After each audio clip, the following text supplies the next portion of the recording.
J'ai voulu leur montrer que tout est possible, que dans une école minable, dans un quartier paumé, sans argent, quand on est des riens, eh ben ces riens-là, ils ont fait des trucs incroyables. Vous avancez, oui, vous partez, et les parents?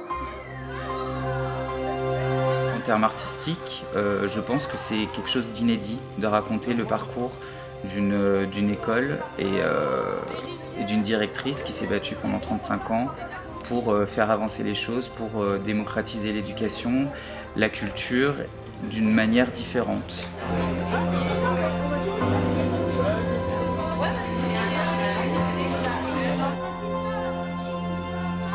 Je pense que Bella Vista est une belle leçon de vie. Pour beaucoup, pour dire que les choses sont possibles.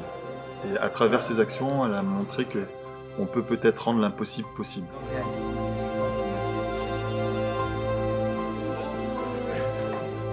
Un spectacle, c'est là pour réveiller un petit peu les consciences.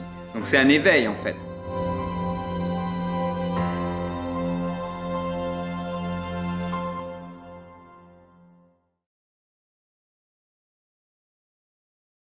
En effet, les élèves de Vérature se sont envolés le 22 juin dernier pour les États-Unis à la découverte des Indiens, mais il aura fallu beaucoup d'imagination pour préparer et réunir les fonds nécessaires à ce voyage.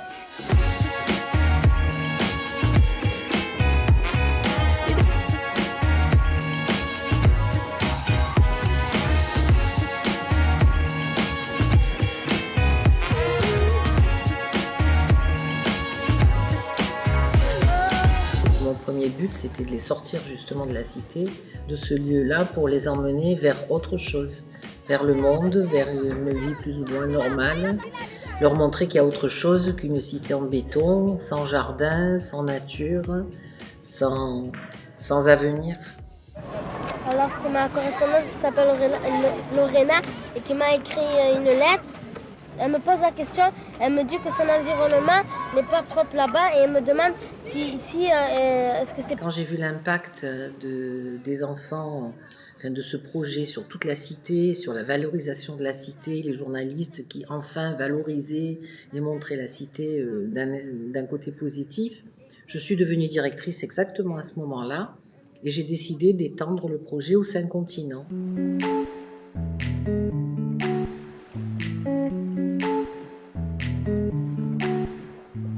On a réussi à boucler le budget et à envoyer 5 classes en Amérique du Sud, en Océanie, en Europe, en Afrique.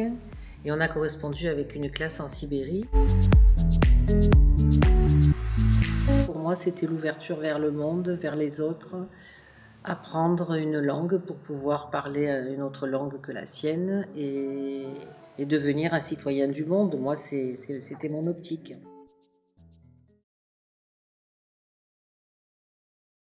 Ok, on fait juste l'enchaînement. Donc on va dire que vous vous placez sur leur texte, d'accord?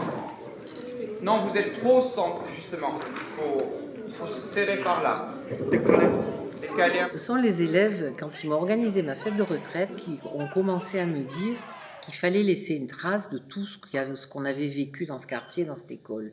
Ce sont eux qui m'ont poussé à créer un événement qui valorise la cité, qui valorise l'école et qui les valorise eux, pour montrer quand même sous un jour positif cette cité de Félix Piat qui est vraiment stigmatisée. C'est comme ça qu'est née l'idée du spectacle. Je vais vous apporter un livre magnifique. C'est une légende indienne, Les 3 Calumets. Il y a un concours littéraire, vous pourrez les présenter devant un jury. Et vous pourrez même inviter l'auteur à l'école. Et surtout, gagner beaucoup de livres pour votre bibliothèque. Vous vous imaginez ? Un concours littéraire à Félix Piat ? Ça n'est jamais arrivé. Igit, qui est un jeune auteur-compositeur-interprète, m'a dit la même chose. Il m'a dit, Vera, tu peux pas partir comme ça sans laisser une trace de tout ce qui a eu lieu, aussi bien tout le positif que le négatif. Je préfère que ce soit un peu bas dans l'intensité au début, mais que, voilà, on aille quelque part, tu vois. On est à peu près entre 8 à 10 personnes très proches qui me connaissent depuis des années. Et on a listé ce qu'il fallait mettre dans ce spectacle.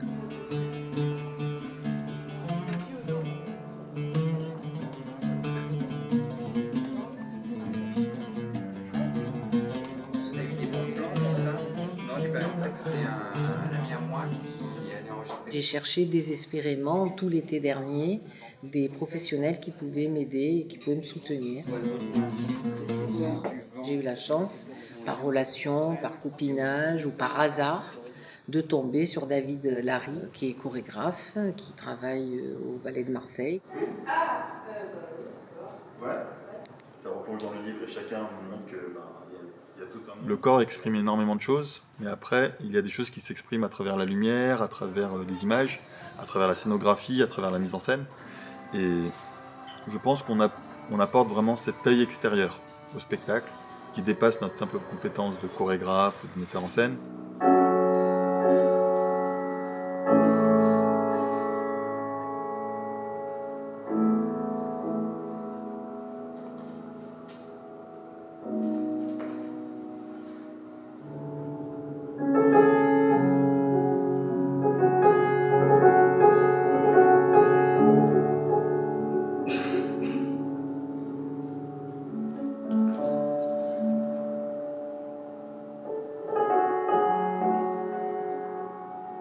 J'aime croire que j'apporte à Bella Vista mon expérience, dans un premier temps, et surtout des jeunes pleins d'énergie qui ont envie de défendre un propos sur un plateau.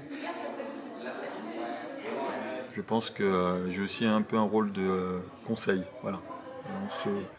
On recadre un petit peu la grande chef sur ce qu'est l'objet artistique pour qu'elle puisse vraiment en comprendre les enjeux, pour qu'elle puisse atteindre son objectif, qui est de créer un beau spectacle dans les meilleures conditions possibles pour tous. Je ne peux plus supporter ça.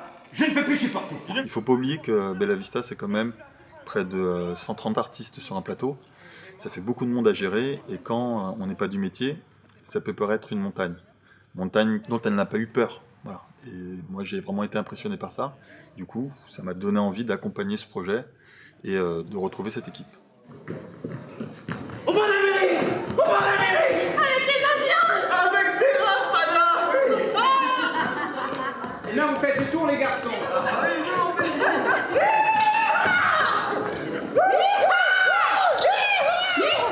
Mon travail, il est de réfléchir au symbolique. Est-ce que vraiment j'ai raconté ce que Vera voulait? Il est là le souci, en fait. Je suis au service de Vera, mais aussi en résonance avec les participants de ce projet. Bonjour, je suis Monsieur Kuhn. Moi, j'essaie d'être à l'écoute, en fait. Je n'impose rien. J'écris les partitions émotionnelles de ça. Ça ne m'intéresse pas de penser chez moi, à toi tu rentres à gauche, tu ressors à droite, tu passes par le fond. Non, je réfléchis au symbolique des choses. Le fait que tu dises « Ah, c'est plus moi », tout était juste. Et c'est parti. Tu vois? Je prends ce que j'ai et de là, on essaie de transformer et d'être sûr que tout est dit d'un point de vue émotionnel, historique. C'est comme un chef d'orchestre qui va ressentir les émotions de ci, de là, les tempos aussi, parce qu'il y a toujours le souci de la transposition. C'est vrai que quand on est amateur, on est dans nos énergies un petit peu quotidiennes, et qu'une énergie du quotidien n'est pas forcément à la hauteur de ce qu'on veut sur un plateau. À Londres. Je voulais que ça soit les gens de la cité qui jouent. Il y a des gens de la cité Félix Piat et des gens de la cité voisine Saint-Barthélemy SNCF. Et j'ai complété avec des amis de mes enfants pour leur donner l'occasion de travailler avec des vrais pros et éventuellement qu'ils puissent peut-être un jour faire de la comédie ou du théâtre ou de la chanson pour qu'ils côtoient des vrais pros, pour leur ouvrir des portes.